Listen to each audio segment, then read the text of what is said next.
আগামী জাতীয় সংসদ নির্বাচনে ৩০০ আসনেই প্রার্থী দেওয়ার প্রস্তুতি নিচ্ছে জামায়াতে ইসলামী।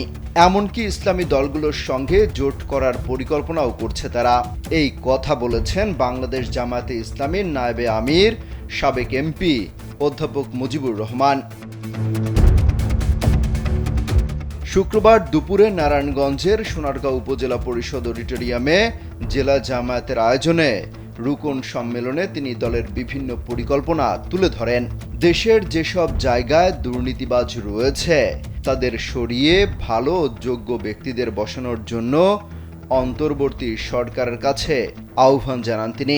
সম্মেলনে নারায়ণগঞ্জ জেলা জামায়াতে আমির খালাম্মা, আমি আপনার মোবাইলে সেলফিন ইনস্টল করে দিতেছি। আপনার রেমিটেন্সের টাকা আপনি নিজেই জমা করতে পারবেন। সেলফিন, আগামীর ব্যাংকিং।